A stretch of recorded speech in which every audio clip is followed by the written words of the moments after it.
Eh ben, bienvenue tout le monde et bienvenue au temple de jeu d'Arkaril pour une vidéo un petit peu particulière aujourd'hui, puisque en fait on va s'attaquer non pas à un jeu de plateau, mais à un jeu vidéo, une fois n'est pas coutume. Et oui, on va jeter un petit coup d'œil sur Darkest Dungeon. Alors c'est pas un jeu très récent évidemment, mais bon, j'ai toujours eu un coup de cœur pour ce jeu. Et en plus, il va avoir bientôt une version plateau, donc je me suis dit, bah on peut y aller, on a le droit, n'est-ce pas? Donc voilà, donc je vais me faire le plaisir de faire une partie, peut-être sans doute plusieurs, on verra si la série de vidéos vous intéresse, et puis si j'y prends plaisir aussi. Donc bah écoutez, ce qu'on va faire, c'est qu'on va se lancer directement dans l'introduction du jeu, et suite à ça, on va faire une première vidéo qui va faire office de tuto. Donc la plupart d'entre vous, j'imagine, connaissent déjà ce jeu, donc vous n'aurez pas besoin peut-être de regarder cette vidéo, vous pourrez passer directement à la suivante, où on s'attaquera vraiment au tout premier scénario, aux toutes premières quêtes. Et voilà. Et puis après, on pourra s'amuser ensemble. Si vous voulez participer, ce sera un grand plaisir pourquoi pas de vous incorporer à mes aventuriers, parce que bon, le principe c'est qu'on va créer toute une liste de héros, et donc on pourra leur donner des noms, pourquoi pas. Donc ça peut très bien être, ça ferait très plaisir d'avoir les noms de certains de vous, d'entre vous, dans mon équipe d'aventuriers, puis comme ça vous aurez sans doute un peu d'enjeu à suivre ça. On verra ça plus tard. On va déjà commencer par plonger dans l'univers sombre de Darkest Dungeon, et puis on en reparle un peu plus tard. Salut. Donc voilà, nous voici dans Darkest Dungeon, c'est le tout début évidemment. On va suivre ensemble l'introduction pour se plonger dans cet univers qui est un mélange de Donjons et Dragons et de l'appel de Cthulhu. You remember our venerable house, opulent and imperial, gazing proudly from its stoic perch above the moor. I lived all my years in that ancient, rumor-shadowed manor, fattened by decadence and luxury. And yet I began to tire of conventional extravagance. Singular, unsettling tales suggested the mansion itself was a gateway to some fabulous and unnameable power.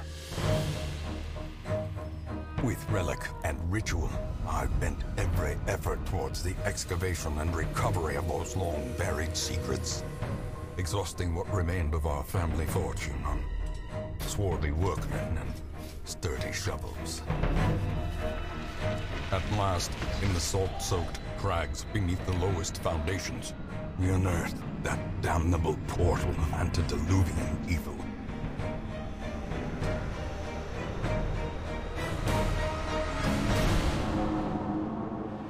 Our every step unsettled the ancient earth, but we were in a realm of death and madness.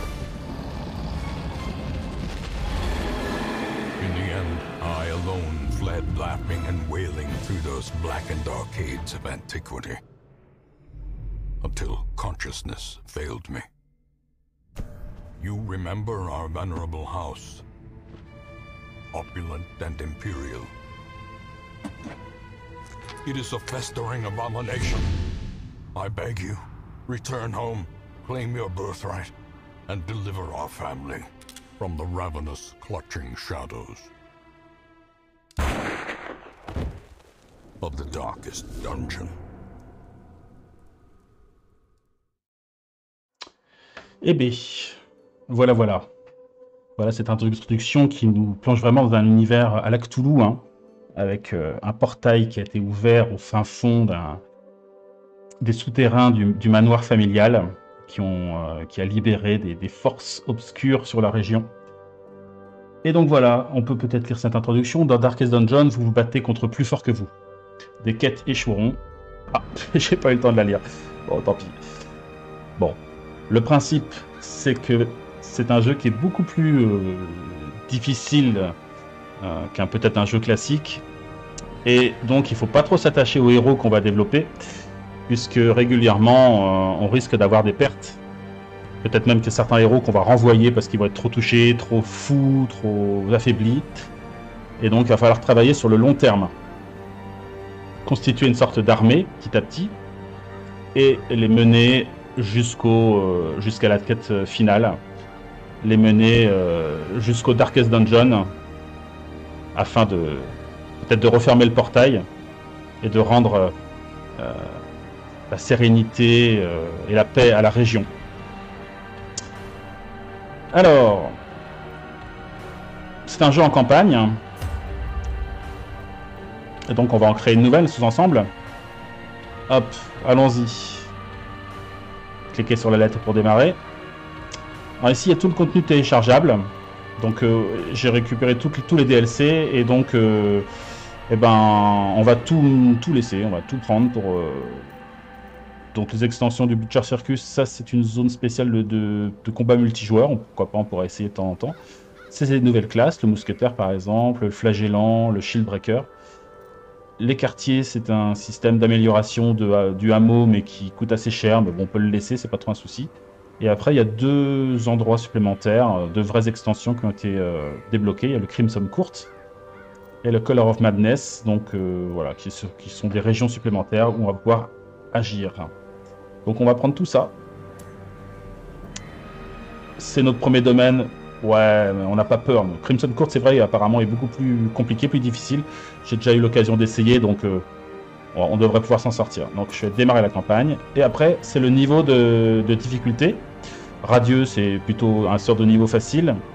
Ténébreux, c'est niveau normal, enfin difficulté normale. Et Lune de sang, c'est la difficulté supplémentaire. On va se contenter d'un niveau normal, hein. Ténébreux déjà, ça semble être pas mal. Ok. Ténébreux.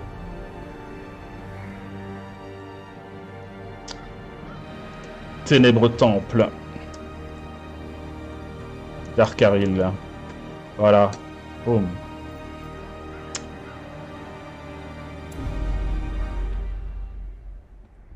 Et on va plonger dans l'introduction, directement dans le tuto en fait. Ça va nous permettre de voir rapidement de quoi il retourne dans le jeu, comment on fait pour y jouer, quoi. You will arrive along the old road. It winds with a troubling serpent-like suggestion through the corrupted countryside, leading only, I fear, to ever more tenebrous places. There is a sickness in the ancient pitted cobbles of the old road, and on its writhing path you will face viciousness, violence, and perhaps other damnably transcendent terrors.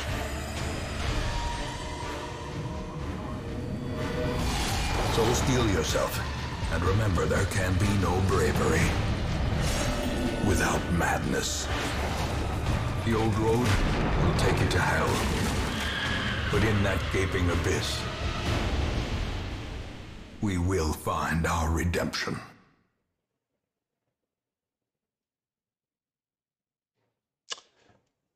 Voilà.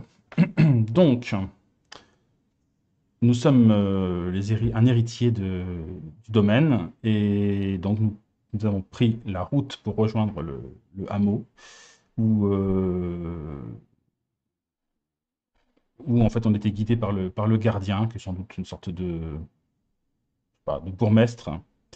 Et donc la diligence est détruite, et il va nous falloir voyager jusqu'à pied jusqu'au hameau. Donc ça vous permet de voir un peu comment ça fonctionne. Et donc on commence directement avec deux héros, qui sont les 2 premières classes qu'on va découvrir ensemble. Et on va voir un peu les différents concepts du jeu, très rapidement, hein, on va pas trop s'étaler dessus, c'est pas très compliqué, et voir un peu comment ça fonctionne. Alors c'est une sorte de RPG, on va pouvoir développer et faire progresser des personnages au travers de différentes quêtes, jusqu'à un niveau 6 je crois.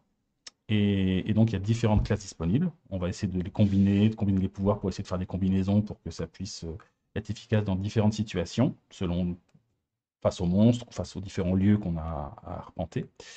Et voilà, et donc on va déjà regarder ce que ça donne. Voilà, nous sommes sur la vieille route. Donc là il y a le tuto qui nous dit qu'on est dans une pièce à l'heure actuelle, et que pour nous déplacer d'une pièce vers une autre pièce, eh bien, on se sert de la carte.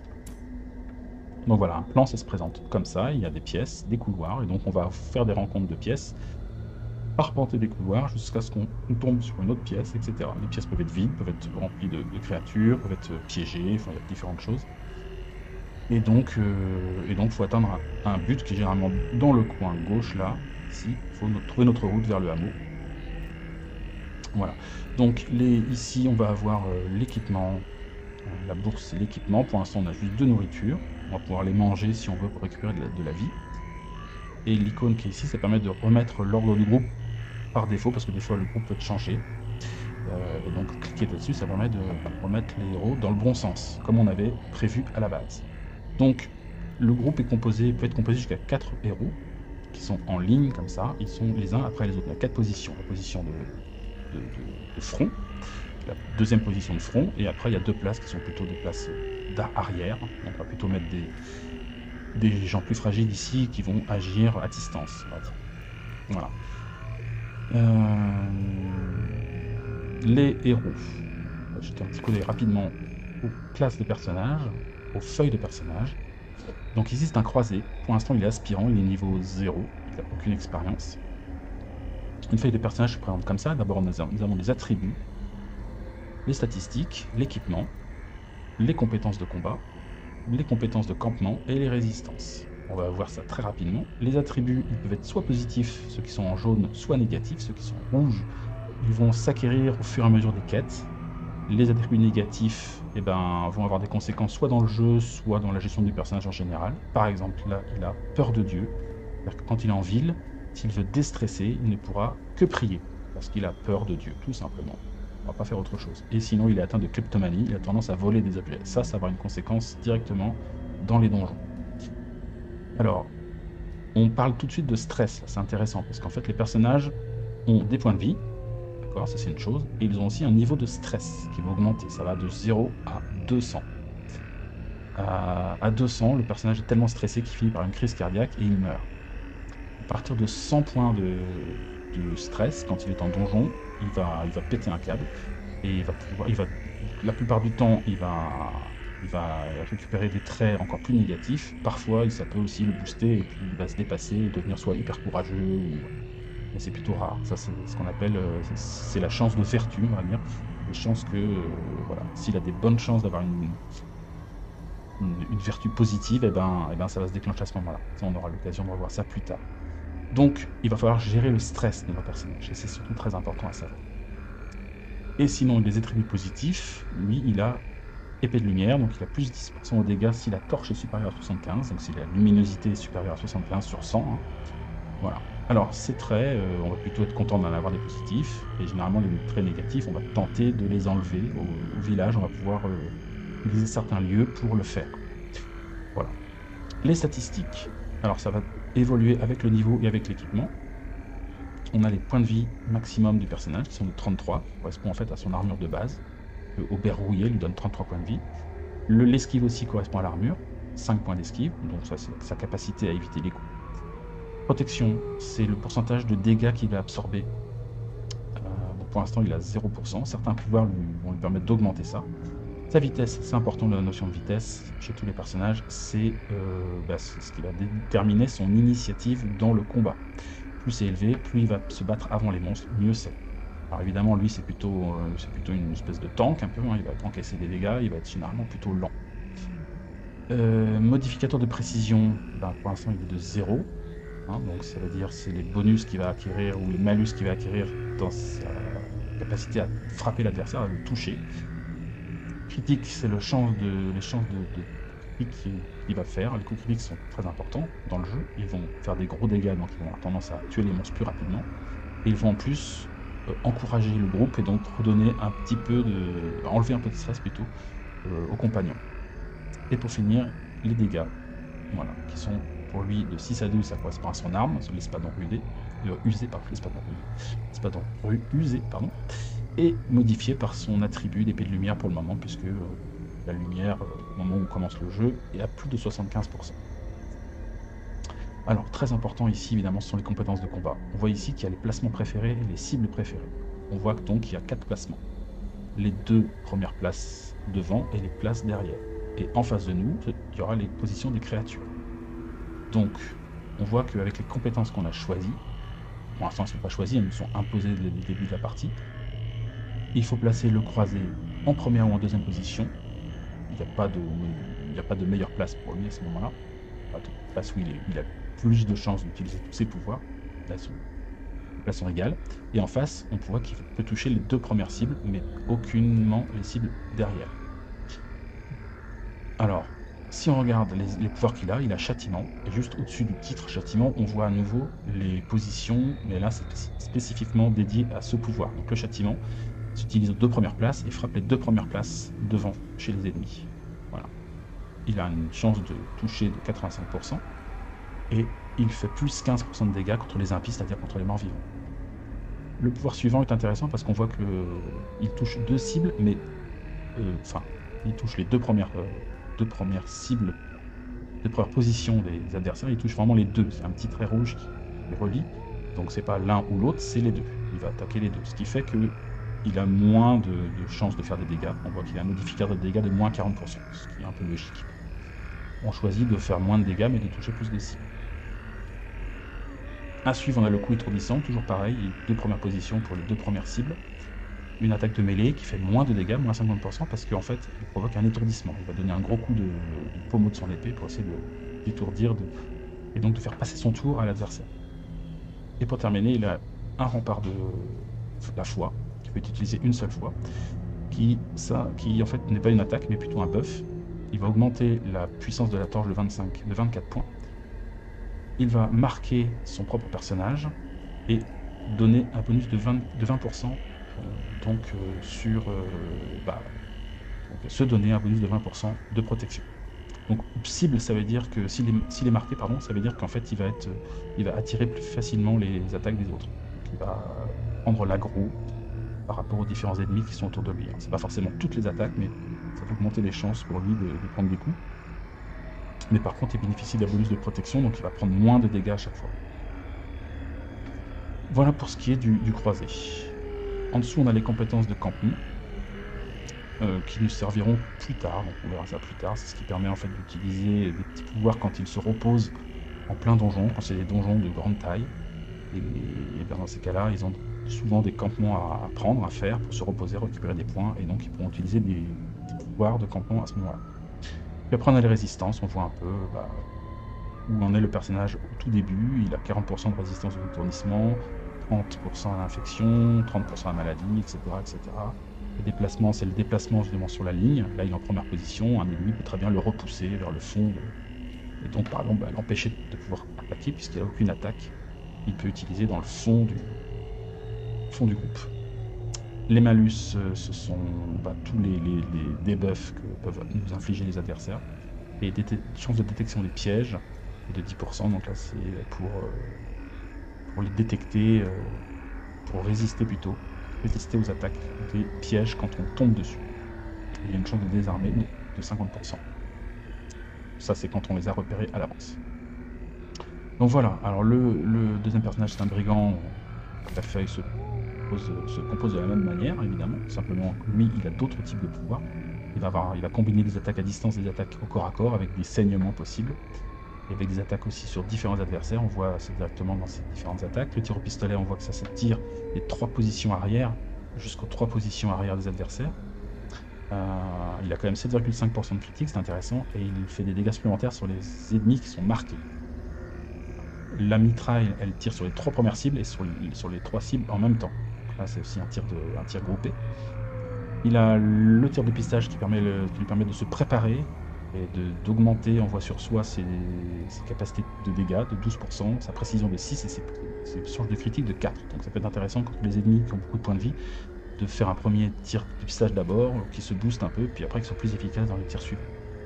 Et il a aussi l'ouvre-veine, qui est sa seule attaque pour l'instant disponible au corps à corps, qui lui permet de provoquer des saignements, c'est-à-dire des dégâts qui vont s'appliquer tour après tour. Ça, c'est intéressant contre les ennemis qui ont par exemple de la protection, qui vont encaisser facilement les dégâts. Par contre, la protection ne réduit pas les dégâts de saignement ou d'infection. Voilà, donc on aura l'occasion de revenir plus en détail sur les héros. Donc maintenant, on va avancer et voir un peu comment ça se passe. Donc, on prend la carte, on va cliquer sur la prochaine salle.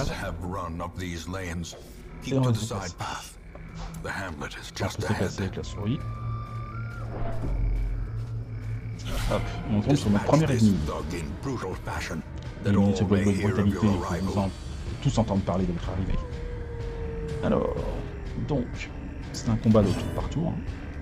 On voit que tout de suite, c'est notre brigand qui a l'initiative, c'est normal, il a une vitesse de 7 par rapport au coupe-gorge. On voit que ces statistiques sont apparues quand je passe dessus avec la souris.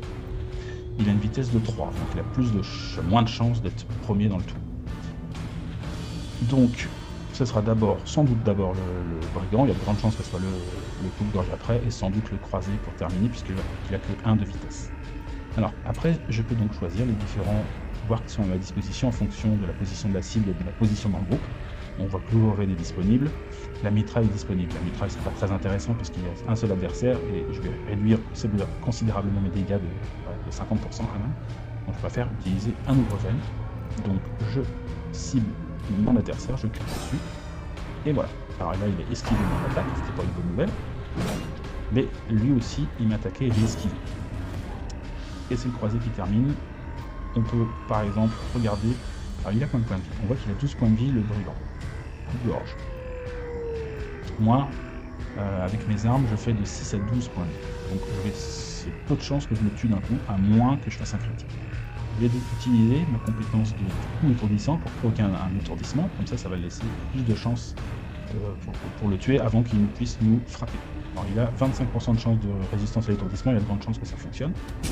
Il est étourdi.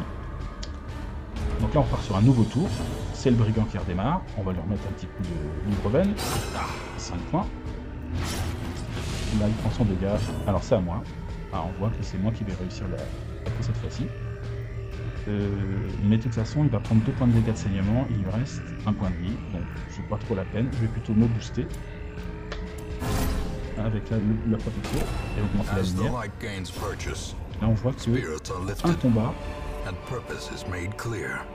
là c'est lui, on va récupérer le putain évidemment. Pour un combat, ça c'est tombé directement.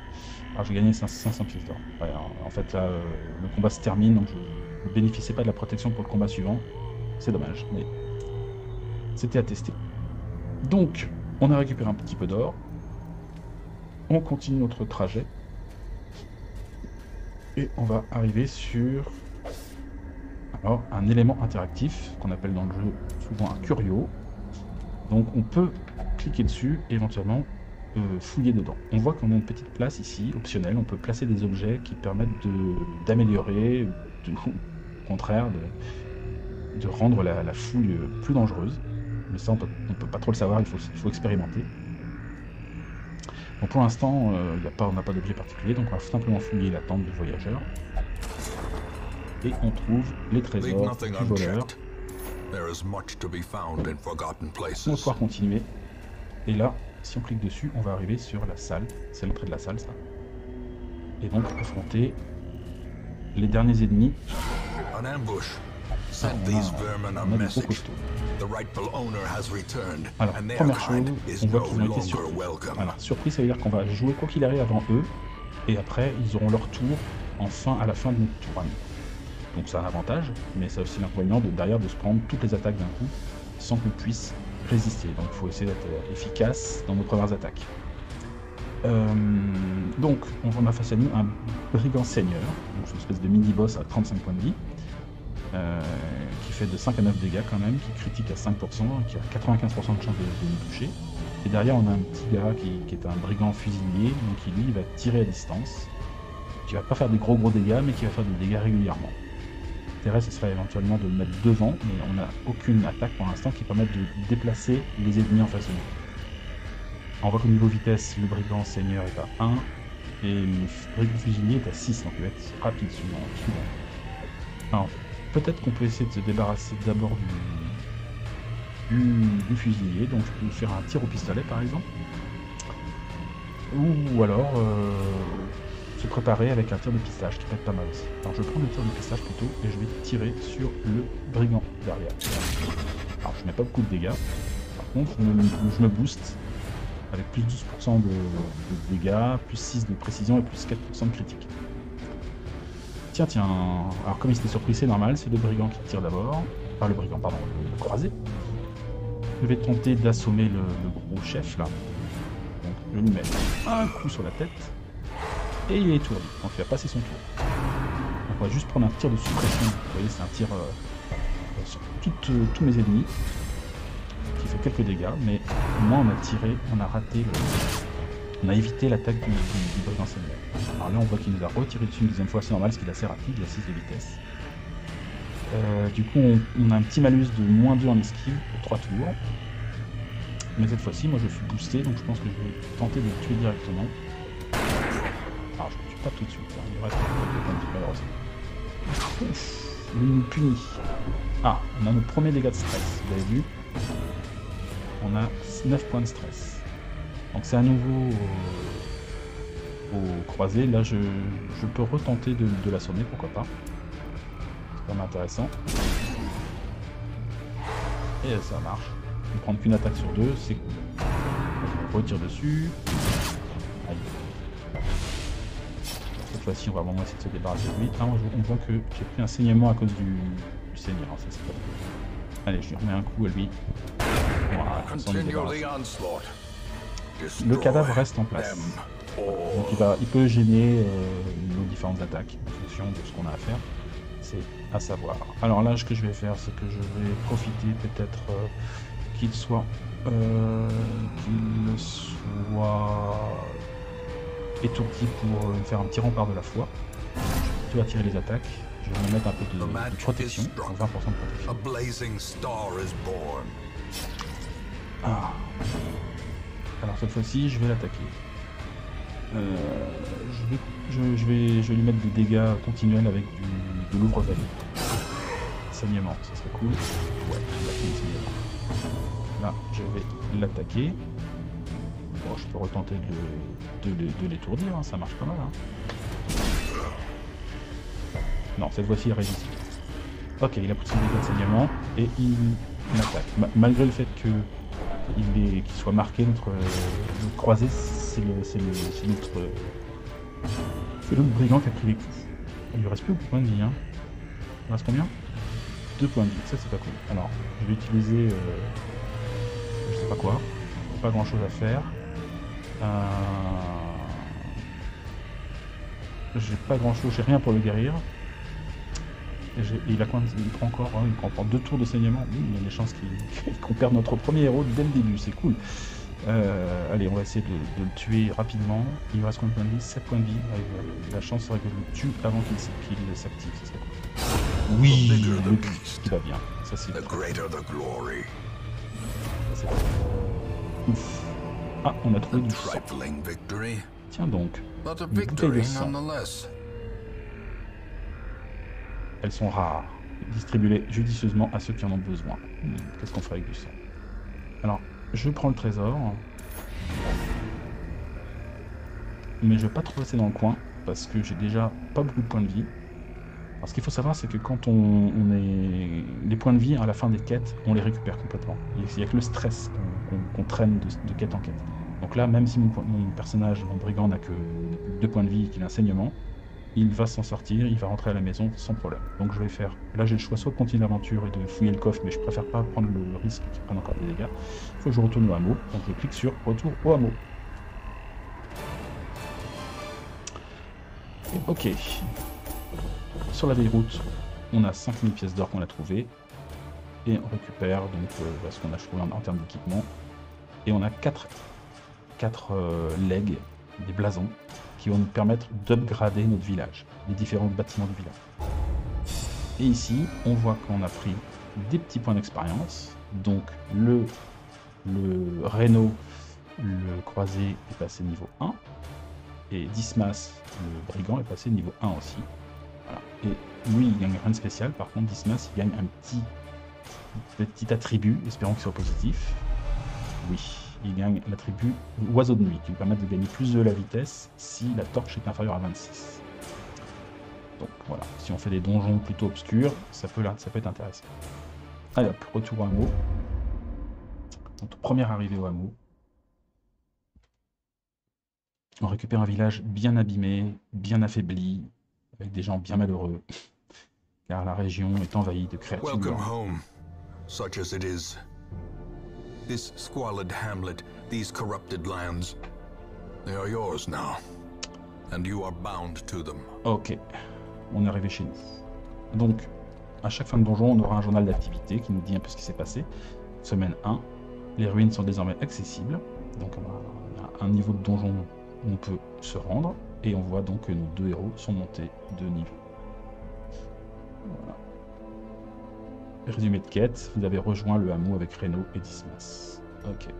Ici, on a tous les objectifs de quête qu'on a à faire. C'est juste à titre indicatif. Et voilà le village. Alors, de l'aide en tout lieu. Alors là, c'est bon. Si oui, c'est encore. Si on tape sur H, on va avoir des petites aides. Je vais expliquer comment marche le jeu, mais ça devrait fonctionner sans, je pense. Alors, à droite, on a nos groupes, nos héros. Donc là, pour l'instant, on n'en a que 2. Et après, il y a différents bâtiments. Voilà. Les bâtiments qui ne sont pas ouverts encore. L'abbaye n'est pas ouvert. L'abbaye, ça permet de récupérer du stress. Le sanatorium permet de enlever des maladies ou enlever des attributs négatifs ou renforcer des attributs positifs qu'on a envie de garder. On verra ça plus tard. Ici, c'est le cimetière. Donc c'est là où seront entreposés les héros morts. La guilde, ça permet d'améliorer les compétences. La forge permet d'améliorer les armes et les armures. La taverne permet de récupérer du stress. Ici, nous avons la roulotte qui permet d'acheter des objets rares. Là, c'est pour voir les cinématiques, c'est les mémoires ancestrales. Et ce qui va nous intéresser d'abord, c'est la diligence. C'est là qu'on récupère de nouveaux héros. Fools and corpses. All will find their way to us now that the road is clear. Ok, dans la diligence, on peut l'améliorer. Si on clique ici à gauche, on voit qu'on peut faire différentes choses. On peut améliorer le réseau de diligence. Ça coûte des legs, vous avez vu. 3 contrats et 4 blasons. Et ça permet d'avoir 3 héros disponibles au lieu de 4. Au lieu de 2, pardon. Donc c'est intéressant d'avoir des séries de plus de héros, par exemple. Quartier des héros, ça nous permet, d'avoir plus de héros. On voit qu'ici, pour l'instant, en haut à droite, là, on a 2 héros sur 10. Donc on va avoir maximum 10 héros. Si on clique là-dessus, on aura 13 héros. Et etc. Ça va augmenter petit à petit. Et sinon, on peut avoir des recrues expérimentées, mais pour ça, c'est pas disponible pour le moment. Il faut déjà avoir un niveau de formation de 2, une forge d'armes de 2 et une forge d'armure de 2. Donc ça s'améliorera plus tard. Alors, ici en bas, on a tout ce qui nous est disponible en termes de legs. Donc on a 10 bustes, 10 portraits, 10 contrats et 24 blasons. Donc on peut peut-être déjà commencer par augmenter, je pense que ça peut être intéressant d'augmenter le réseau de diligence pour avoir plus d'héros la prochaine fois. Et pourquoi pas bon, quartier des héros, on va peut-être garder ça, on va attendre un petit peu, pour l'instant on a de la marge. Alors je propose qu'on prenne dans le groupe Estonel, l'aspirant médecin de peste, What better laboratory than the blood-soaked battlefield? et Linésie, aspirant Vestal. A sister of battle, pious and unrelenting. Voilà. Alors.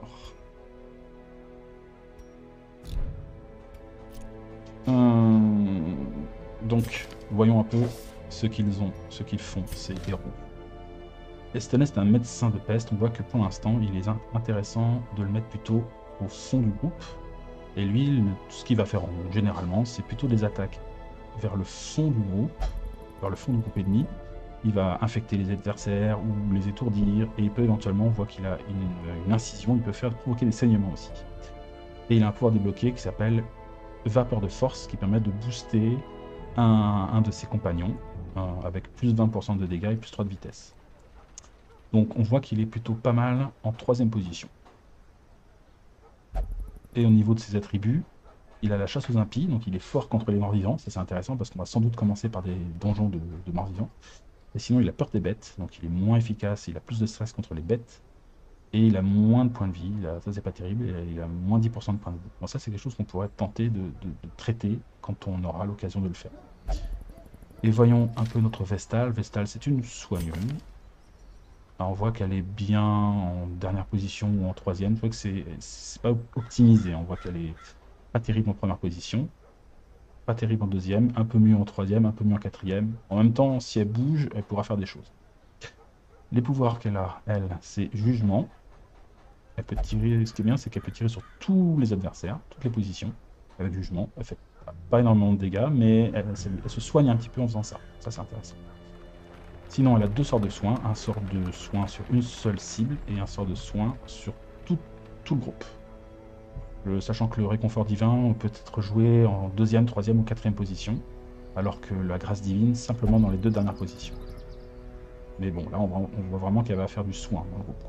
Et son dernier pouvoir débloqué pour l'instant, c'est Main Lumineuse, qui fait des dégâts en plus sur les impies, et qui la booste, elle, à 25% de dégâts en plus et 6 de précision en plus. Donc c'est intéressant, elle fait moins de dégâts, mais au long terme, elle fait plus de dégâts. En tout cas, elle peut combiner Main Lumineuse, par exemple, et Jugement pour faire des dégâts aux adversaires. Et elle peut toucher sur les 3 premières cibles. Par contre, une Main Lumineuse, elle n'utilisera qu'en deux premières positions. Donc elle va sans doute pas trop les utiliser, parce qu'en 2 premières positions, on va plutôt laisser des Reno Dismas qui étaient pas mal, quoi. Elle a double nervosité, alors ça c'est pas cool. Elle a nervosité qui donne plus 10% de stress en permanence, et une nervosité qui lui permet, qui lui donne du stress en plus si elle est sans activité pendant une semaine. C'est-à-dire que si on la prend pas pour aller dans un donjon, ou si on l'utilise pas pour aller se faire traiter, ou je ne sais pas faire quoi, et ben elle va petit à petit, elle va stresser toute seule, quoi. C'est une stresseuse. Elle est un peu tendue, l'Inésie. Voilà, donc on a fait à peu près le tour pour l'instant de ce qu'on a. Qu'est-ce qu'il y a d'autre à voir? Ici en bas, on a les breloques. Alors les breloques, ce sont des objets qu'on va trouver dans les donjons, ou qu'on peut éventuellement acheter, qu'on va équiper sur nos héros. Là, on voit qu'à côté de l'arme et de l'armure, on a 2 cases, on peut poser 2 breloques. Donc ça va améliorer, généralement, on essaie d'améliorer les capacités de nos héros. Voilà. Les plus faibles vont avoir des contreparties négatives. Les breloques les plus puissantes vont généralement avoir que des attributs positifs la plupart du temps. Mais bon, on voit que généralement on n'a rien sans rien dans ce jeu-là. Il faut toujours payer d'une certaine manière pour booster son personnage. Voilà. Donc, une fois qu'on a vu un peu ça, on voit qu'on a un petit peu de sous, ça c'est cool. On a le bouton embarquer, donc qui nous permet d'aller voir différents lieux où on va pouvoir agir. C'est un plan général. Donc en bas, on a notre village. Ici, nous avons la ferme, qui est fermée pour l'instant, on ne peut pas y aller. Le Wild, donc c'est une sorte de bois. Ce sont des bois qui ont été corrompus et maudits, avec des champignons, etc. La crique, donc là c'est un environnement semi-marin, avec des créatures marines assez pénibles. La tanière, les tanières, là ce sont des créatures porcines qui vivent ici, plutôt.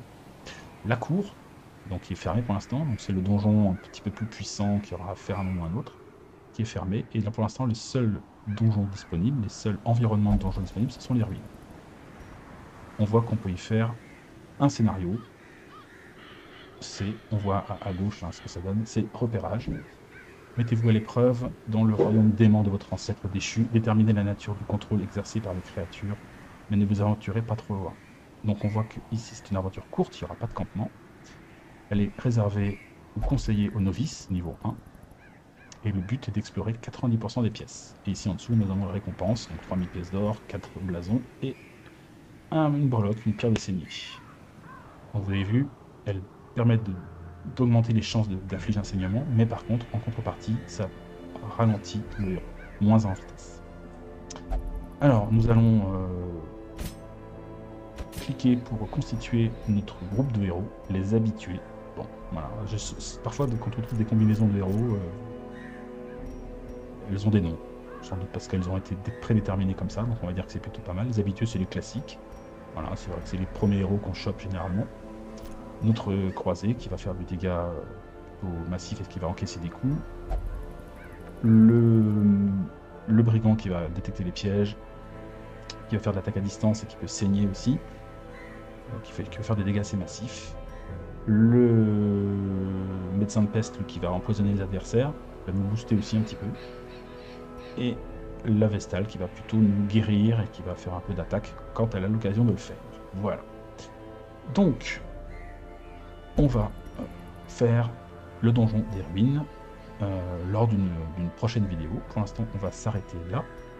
C'était voilà, une petite vidéo un peu de tuto, de découverte. Donc, n'hésitez pas si vous avez envie de participer à l'aventure avec moi. Je vous propose donc de mettre dans les commentaires, ben voilà, super, moi ça me dit bien de jouer avec toi, donc j'aimerais bien jouer par exemple, je sais pas moi, un croisé, etc. Et puis comme ça, ben, je me ferai le plaisir de vous incorporer, de modifier le nom des héros. Par exemple, Reno. Voilà. Je peux l'appeler, non plus Reno, mais par exemple, Karil. Ah, voilà. Alors n'hésitez pas à faire part de vos envies. En attendant, moi je continuerai à jouer. Et puis à l'occasion, ben, on pourra modifier le nom des héros. Et voilà. Donc, je vous dis à très bientôt. Bonne continuation. Et puis à très bientôt dans le Darkest Dungeon. On va voir un peu ce que ça donne. Notre premier scénario. Voilà. Bon, je vous dis à très bientôt. Et amusez-vous bien. Salut!